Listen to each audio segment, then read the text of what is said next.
नमस्कार दोस्तों। हम सीटेट पेपर 2 में पेडागोजी पढ़ रहे थे। सोशल साइंस की पेडागोजी। मैं जितनी भी वीडियो करा रहा हूँ हर वीडियो से 3 से 4 मार्क्स के क्वेश्चन फंसेंगे। जितने भी लेक्चर्स ले रहा हूँ मैं इसमें 3 से 4 मार्क के क्वेश्चन फंस जाएंगे, तो आप किसी भी वीडियो को इग्नोर ना कीजिए और इससे आपके सारे डाउट, मतलब जितने ही हैं आपके, जो भी सोशल साइंस में पेडागोजी बनती है, सारे क्वेश्चन इसी से टकराएंगे। हर वीडियो में 4-5 नंबर का आपका अंक मिल सकता है, 4-5 अंक जरूर मिलेंगे आपको। 3 से 4 तो फॉर श्योर है। ठीक है, तो आज की वीडियो में क्या रहेगी कि भाई मेथड ऑफ टीचिंग तो पढ़ेंगे, लेकिन किसकी? हिस्ट्री की, इतिहास की शिक्षण विधियां हम पढ़ेंगे। इतिहास की शिक्षण विधियां पढ़ेंगे। ठीक है, ओके। तो आपसे एक स्मॉल रिक्वेस्ट है कि सबसे पहले चैनल को सब्सक्राइब कर लीजिए, शेयर कीजिए, कमेंट कीजिए और लाइक कीजिए। कमेंट ये कीजिए कि आपको क्या और भी टॉपिक पढ़ना है, वो सारी चीजें बताइए, तो हम उस हिसाब से वीडियो आपको प्रोवाइड करेंगे। बात समझ में आ रही है? आगे बढ़ जाते हैं। सबसे पहले अगर हम पढ़ाने जा रहे हैं तो हमें किस चीज की आवश्यकता पड़ेगी? सबसे पहले हम किसी क्लास को लेने जाएंगे तो हमें वहां पे अपने लेसन प्लान बना के जाने पड़ेंगे। अपने क्या बनाने पड़ेंगे? Lesson plan. पाठ का नियोजन करना पड़ेगा। पाठ को कैसे पढ़ाया जाए, बच्चे के सामने क्या प्रेजेंट किया जाए, क्या आवश्यकता है, उस पाठ से क्या नॉलेज बनेगी, क्या ऑब्जेक्टिव है, क्या उद्देश्य है। तो सबसे पहले उसका उद्देश्य जाना जरूरी है। उद्देश्य, ठीक है। सबसे पहले उद्देश्य को जानो, क्या डिफाइन करना उद्देश्य। फिर उसके बाद ओवरव्यू, राइट एंड ओवरव्यू कि भाई इसको पढ़ाने के बाद क्या होगा।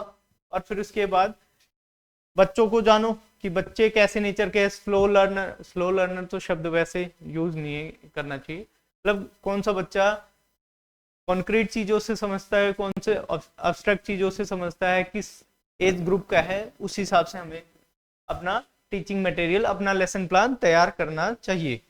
ठीक है, और फिर उसके बाद आपको डिफरेंट टाइप की लर्निंग स्टाइल, क्या क्या लर्निंग स्टाइल यूज कर सकते हैं जिसको बेहतर तरीके से बच्चे के दिमाग में फीड किया जा सके, समझाया जा सके, वो सारी चीजें। फिर उसके बाद टाइम लाइन भी बनाएंगे। ऐसा नहीं है कि आप एक्टिविटी ही करवा रहे हो, 50 मिनट पूरे एक्टिविटी करवाने में निकाल दिए, ऐसा भी नहीं है। तो टाइम के साथ में कौन सा मेथड यूज होगा, वो सारी चीजें बात दी जाएगी, ध्यान दी जाएगी उन सारी चीजों पे। ठीक है, आगे बढ़ते हैं भाई। अब लेसन प्लान के डिटेल, उसके डिटेल के बारे में जानते हैं लेसन प्लान के। अब इसमें आ जाते हैं लेसन प्लानिंग में। लेसन प्लानिंग हमें सबसे पहले क्या करना पड़ेगा?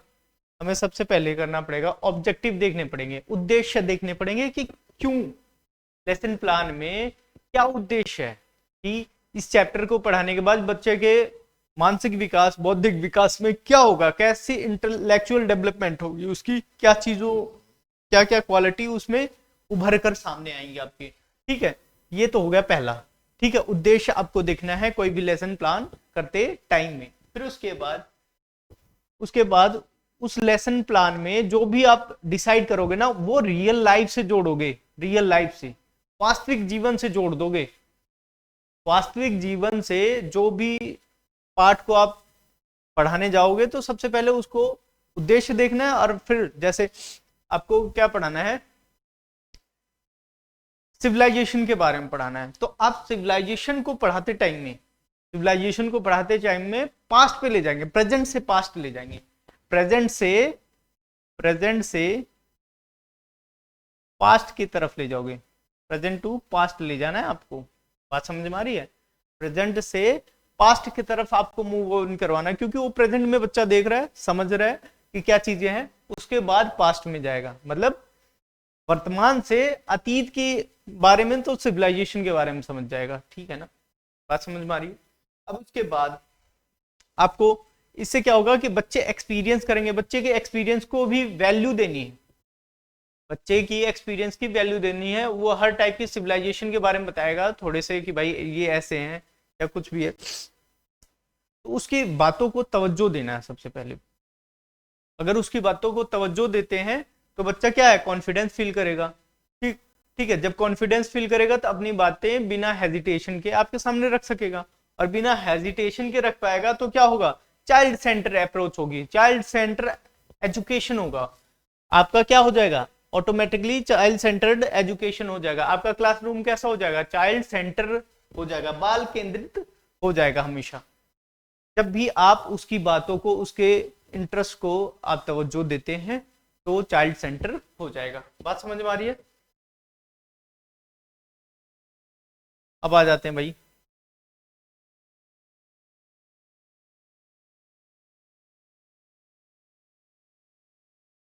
हमारे बुक्स के बारे में। जैसे हिस्ट्री की बुक है, एनसीईआरटी की बात करेंगे यहाँ पे, एनसीईआरटी किसके बारे में बात करेंगे, एनसीईआरटी। हमारे बुक्स जो है एनसीईआरटी पुस्तक का क्या क्या नाम है, पहले तो क्या होता था, बुक को टाइम में डिवाइड कर रखा है। जैसे एंशिएंट मतलब प्राचीन काल, मेडाइवल मध्यकालीन भारत, और फिर उसके बाद आधुनिक मॉडर्न वाला। हिस्ट्री को हमने डिवाइड कर रखा है, हिस्ट्री को 3 भाग में डिवाइड कर रखा है, प्राचीन और मध्य और आधुनिक काल रूप में हमने डिवाइड कर रखा है। ठीक है, एंशिएंट, मेडाइवल और फिर उसके बाद मॉडर्न हिस्ट्री के बाद। लेकिन इसमें जब हम पढ़ते हैं तो ज्यादातर हम देखते हैं कि जिसने रूल करा है, जिसने शासन करा है, शासन करा है,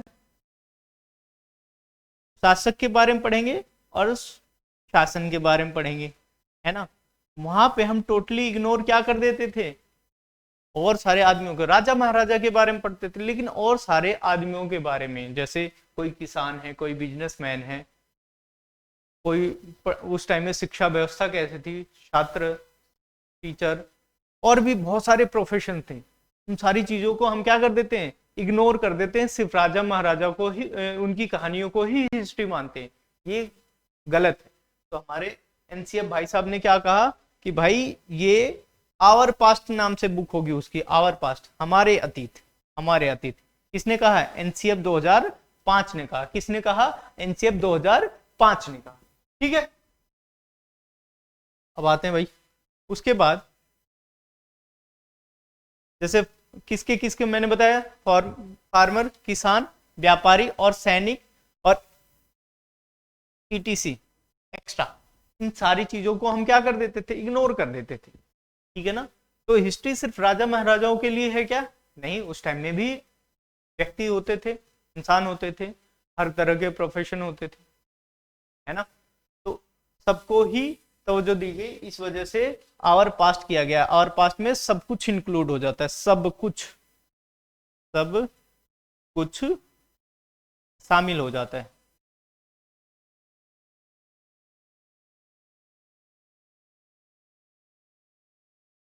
हो जाता है। बात समझ में आ रही है? आगे बढ़ते हैं भाई। जैसे ये बुक्स देख लीजिए भाई, जो बुक है हमारे एनसीईआरटी की, ये है,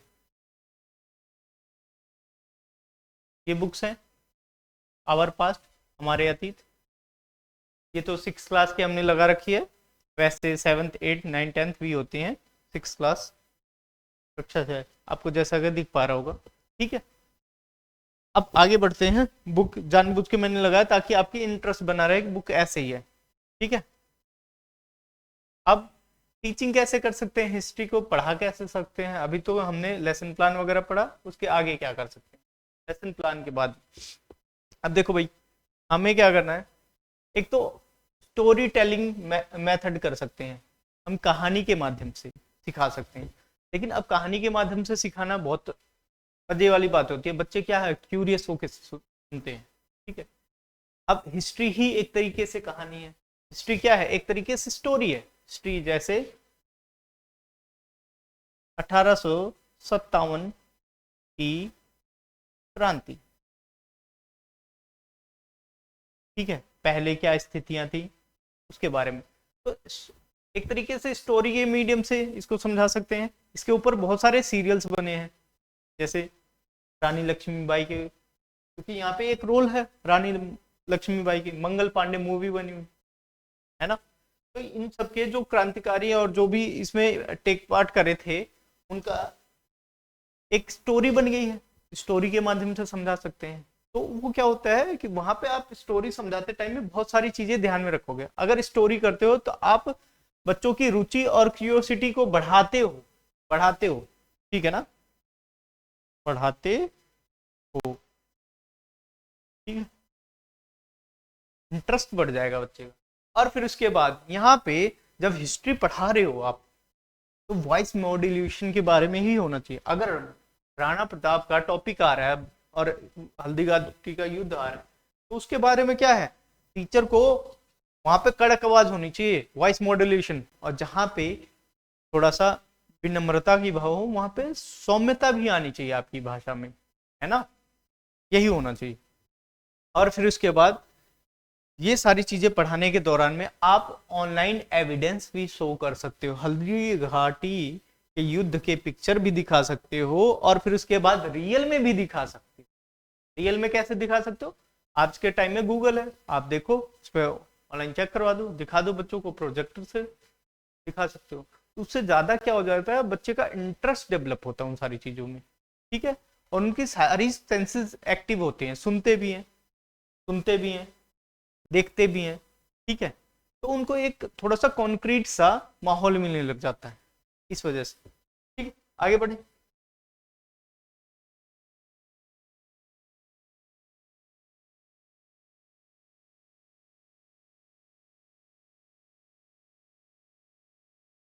अब देखो भाई, हम एडिशनल मटेरियल भी प्रोवाइड करवा सकते हैं बच्चे को, एडिशनल मटेरियल भी प्रोवाइड कर सकते हैं, अतिरिक्त सामग्री भी प्रोवाइड कर सकते हैं। अतिरिक्त सामग्री में क्या क्या हो सकता है, अतिरिक्त सामग्री में क्या क्या हो सकता है इसके बारे में देखते हैं भाई। एक तो अतिरिक्त सामग्री यूज करने से उनका क्या होगा, अधिक ज्ञान होगा, ज्ञान बढ़ेगा, ज्ञान बढ़ेगा, ज्ञान क्या होगा, बढ़ेगा, और ज्यादा बढ़ जाएगा। जैसे किसी टॉपिक के बारे में हम पढ़ा रहे हैं तो उनका ज्ञान क्या हो जाएगा, बहुत ज्यादा बढ़ जाएगा, ठीक है। जैसे अतिरिक्त क्या है, हमें हिस्टोरियन से, बहुत सारे हिस्टोरियन होते हैं, हिस्टोरियन ने जो अपनी बुक में लिखे है उनको ज्यादा पढ़ा के उनके बारे में, जैसे 1857 की क्रांति के बारे में बहुत सारे हिस्टोरियन ने लिखा होगा, डिफरेंट डिफरेंट, तो उसको भी हम अगर करवाएंगे ना तो उन्होंने अपने प्रोस्पेक्टिव व्यू से पढ़ाए होंगे। लेकिन इससे क्या हो जाएगा, बच्चे का इंटरेस्ट बनेगा, आगे ज्यादा ज्ञान वर्धन होगा उनका, ठीक है। न्यूज़पेपर दिखा सकते हैं, पिक्चर दिखा सकते हैं उस टाइम में कैसे युद्ध हुआ था, स्टैचू वगैरह भी यूज कर सकते हैं समझाने में, बात समझ में आ रही है। अब फिर उसके बाद इससे क्या होगा, एक तो बच्चे के अंदर बेटर अंडरस्टैंडिंग हो जाएगी, बेहतर समझ में हो जाएगी, उनकी समझ क्या हो जाएगी, बहुत ज्यादा विकसित हो जाएगी, ठीक है। उस सिचुएशन में अपने आप को फील करेंगे, जब अपने आप को उस सिचुएशन में फील करेंगे तो क्या सही है क्या गलत है वो भी डिसीजन ले सकते हैं, बात समझ में आ रही है। आगे आते हैं।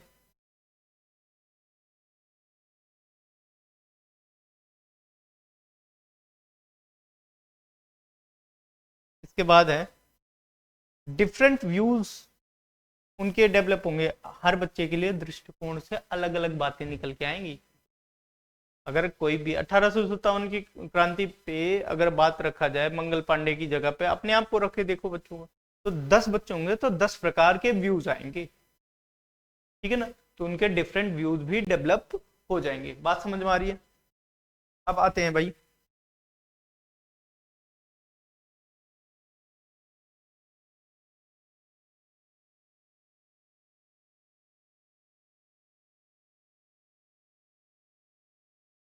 देखो एक तो होगा हिस्टोरिकल रिकॉर्ड्स, एक मेथड है हिस्टोरिकल रिकॉर्ड से, ऐतिहासिक रिकॉर्ड से भी हम उसको चेक कर सकते हैं। जैसे ऐतिहासिक रिकॉर्ड में क्या हो सकता है, एक तो सब्जेक्टिविटी होती है, इसमें डिफरेंट डिफरेंट व्यूज होते हैं सबके, सब्जेक्टिविटी, ठीक है ना। अगर इतिहास बता रहे हो, हिस्ट्री में क्या होता है, सबका अलग अलग समझाने का तरीका, हिस्ट्री में बताने का अलग अलग तरीका है। तो पक्का किसको माना जाए, पक्का किसको माना जाए कि रियल कौन सा है, तो वो इसलिए रिकॉर्ड पे जाते हैं स्टोर का, कि स्टोरी के डिफरेंट डिफरेंट व्यूज हैं सबको लेके, हर व्यक्ति की अलग अलग समझ है इतिहास को लेकर, ठीक है, उनके अलग अलग विचार हैं, ठीक है। तो इतिहास में बहुत सारे, हिस्ट्री में क्या है, बहुत सारे कंट्रोवर्शियल सब्जेक्ट हैं, ये विवादित पद विषय है, विवाद है इसमें। तो उसको सही मानने के लिए हमें क्या देखना पड़ेगा, रिकॉर्ड देखना पड़ेगा। और रिकॉर्ड देखो, हिस्ट्री के रिकॉर्ड, ऐतिहासिक रिकॉर्ड कैसे होते हैं, ये हैं देखो, यहाँ पे ये इमेज लगा रखे मैंने, देख लीजिए, ऐसे म्यूजियम वगैरह में रखे होंगे ऐतिहासिक रिकॉर्ड वगैरह, ठीक है। बात समझ में आ रही है, आगे बढ़ते हैं भाई।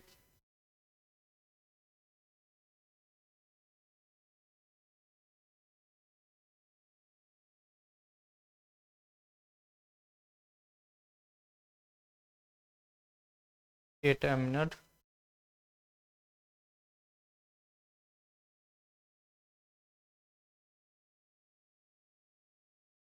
देखिए भैया, अब इसमें क्या है, एक मिनट, बहुत परेशान कर,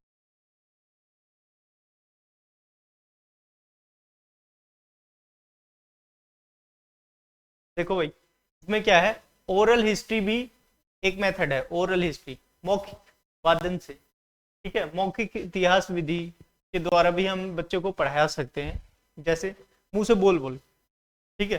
जैसे हमने राम और रावण की कहानी किससे सुनी है, ज्यादातर मुख से, ठीक है, ओरली सुनी है, कैसे सुनी है, ओरली सुनी है, ठीक है। तो फोल्क स्टोरी भी कहते हैं, फोल्क स्टोरी, फोल्क स्टोरी मतलब लोक कथाएं भी कह सकते हैं, जैसे दशहरा के बारे में। तो जैसे दशहरा के बारे में, या किसी भी चीज के बारे में, दशहरे के बारे में ले लेते हैं, दशहरा के बारे में जैसे आज यहाँ पे बताया जा रहा है, क्या श्रीलंका में वैसे बताया जा रहा होगा वो स्टोरी, नहीं, रावण को भगवान के रूप में पूजते हैं। इवन कानपुर में, कानपुर में रावण का मंदिर है, आपके कानपुर में रावण का मंदिर है, कई जगह भारत में भी रावण को पूजा जाता है, ठीक है। आजकल रील्स वगैरह बहुत सारे रावण के ऊपर ही बन रही है, ठीक? इसके बारे में देख लेते हैं, जैसे अलग अलग पॉइंट ऑफ व्यू है श्रीलंका और भारत में कहानियों का, किसको लेके, राम रावण मतलब दशहरा को लेके, ठीक है।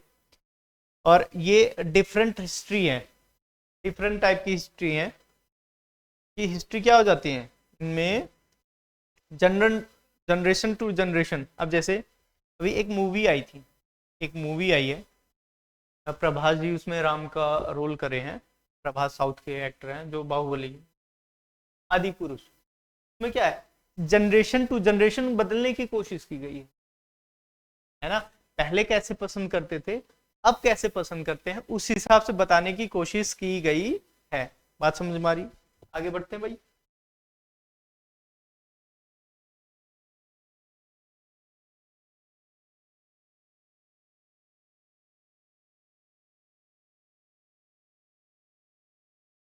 देखो, एक तो है सोर्स मेथड, स्रोत विधि। सोर्स मेथड में क्या हो जाता है कि भाई हमने कौन कौन से सोर्स लिए हैं, ठीक है। एक तो हमें देखना है, लुकिंग फॉर एविडेंस, हम इसमें क्या है, साक्ष्य देखेंगे, सबूत देखेंगे, सबूत के माध्यम से माना जाएगा कि किसने बनाया है। जैसे अभी ताजमहल के बारे में बताया जाए, ताज महल किसने बनवाया है, उसके लिए क्या है, साक्ष्य देखेंगे, क्या होगे, साक्ष्य, ठीक है ना, कि किसकी मूर्तियां हैं वहां पे लगी, किसने अपने दीवाने आम दीवाने खास में सारी चीजें रखी गई हैं, ये सारी चीजें देखी जाएंगी।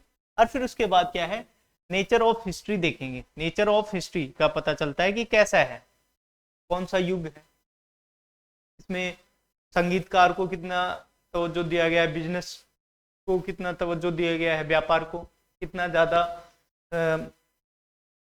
वास्तुकला पे ध्यान दिया गया है, ये सारी चीजें इससे पता चल जाती है। तो इसमें वास्तुकला पे विशेष ध्यान दिया गया है, तो सोर्स पता चल जाता है, ठीक है। उस टाइम में शासक का कौन से तरफ झुकाव था वो भी पता चल जाता है। अब आगे आते थे भाई,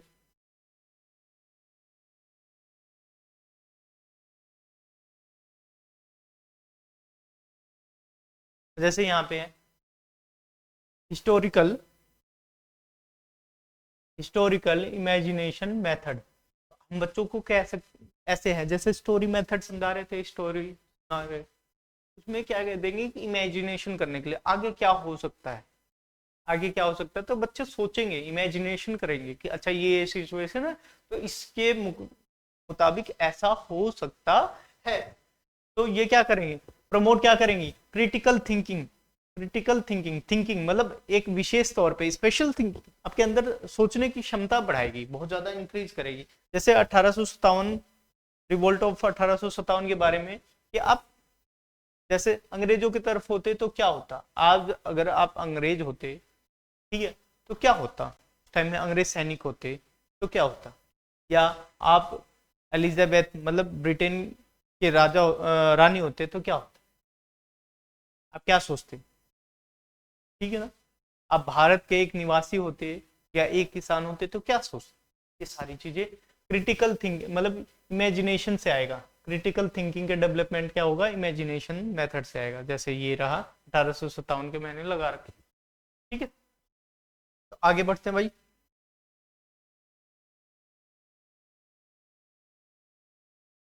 एक मेथड और है, आ जाते हैं भाई, बहुत प्यारा सा मेथड है और ज्यादातर हिस्ट्री की क्लासेस में इसका ज्यादा प्रयोग किया जाता है।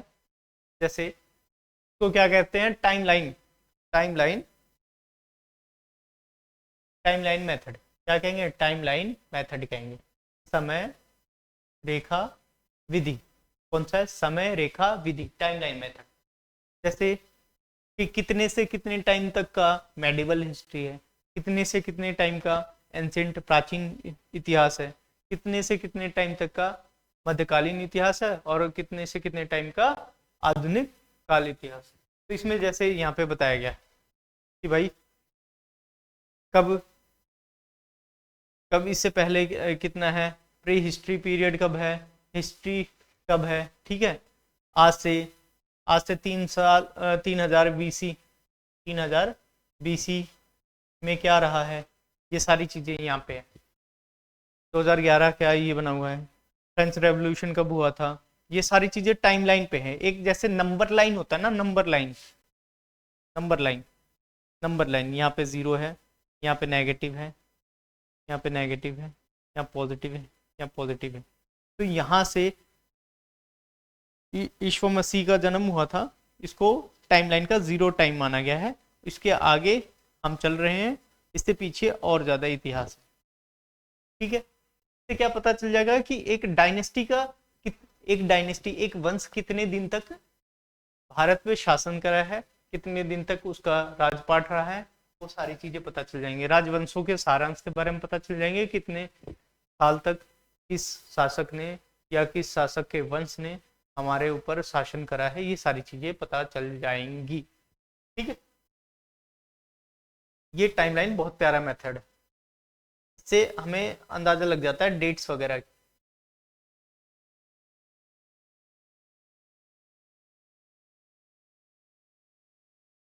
देखो डॉक्यूमेंट्री फिल्म दिखा सकते हैं, डॉक्यूमेंट्री मेथड है, डॉक्यूमेंट्री दिखा सकते हैं, किसी चीज को समझाना है डॉक्यूमेंट्री समझा सकते हैं। इससे क्या होगा कि ऑडियो विजुअल होंगे, आप देख भी सकते हो और सुन भी सकते हो। इसमें रियल लाइफ एक्सपीरियंस होगा, कैसा होगा एक्सपीरियंस, वास्तविक जीवन से जुड़ता हुआ एक्सपीरियंस होगा। लेकिन एक चीज और है, यहाँ पे टीचर को क्या चाहिए, टीचर, क्योंकि ये पुरानी चीजें हैं, डॉक्यूमेंट्री मूवी पुरानी है, बच्चों का इंटरेस्ट हो सकता है नहीं भी हो सकता है। जैसे भीमराव अंबेडकर मूवी है, तो कभी कभी क्या हो जाता है कि उनके स्ट्रगल के बारे में तो बच्चे उतना नहीं जानते, तो आपको समय समय पे रोक के आपको समझाना पड़ेगा, उनकी सिचुएशन पे रखना पड़ेगा कि भाई आप होते तो क्या होता है। तो एक तो क्रिटिकल थिंकिंग उनकी डेवलप होती है, दूसरी चीजें क्या होती है कि वो इमेजिनेशन कर सकते हैं, ठीक है। यहाँ पे टीचर का रोल बन जाता है कि हर 10 15 20 मिनट आधे घंटे में पोज लेके डॉक्यूमेंट्री कंप्लीट करवानी, ठीक है। बात समझ में आ रही है। अब आ जाते हैं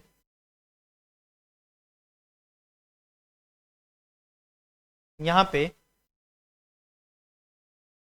हम हिस्टोरिकल म्यूजियम ले जा सकते हैं उनको। ये एक विधि है, एक स्थान है, वहां पे ले जाके बच्चों को सिखाया जा सकता है। यहाँ पे कॉन्क्रीट चीजें होंगी, मतलब ठोस चीजों से बच्चा सीखेगा, ठोस अनुभव ले सकेगा सामने टच करके, सामने डायनासोर को सामने टच करके छू के देख सकता है कि भाई कैसे होंगे, हार्ड है कहाँ से। ठीक है, आप म्यूजियम में एक तरीके से, लाल किला में गया था एक बार देखने, तो वहां पे तलवार रखा हुआ था, तलवार कैसे यूज करते थे, भाला कैसे यूज करते थे, युद्ध के लिए कौन से वस्त्र पहनते थे, वो सारी चीजें मेंशन है। देखिए मतलब आप टच तो नहीं कर सकते, शीशा लगा हुआ, लेकिन आप पूरा महसूस कर सकते हो। ठीक है, कितना स्ट्रांग होगा वो सारी चीजें। अब फिर उसके बाद आप, इससे क्या होगा, बच्चों का इंटरेस्ट बनेगा, बच्चों का क्या बनेगा, इंटरेस्ट बनेगा, इससे बच्चों का इंटरेस्ट बनेगा, दिलचस्पी बढ़ेगी, क्या बढ़ेगी, दिलचस्पी बढ़ेगी, इंटरेस्ट बढ़ेगा। ठीक है, तो अब वीडियो का यहीं पे विराम है। तो आपसे रिक्वेस्ट है वंस मोर कि सब्सक्राइब कर दीजिए, शेयर कर दीजिए, कमेंट कीजिए और लाइक कीजिए। ठीक है, और बहुत मेहनत लगती है, लास्ट तक आप बने हैं तो बहुत बहुत धन्यवाद, और अपने दोस्तों में शेयर कीजिए। Thank you so much.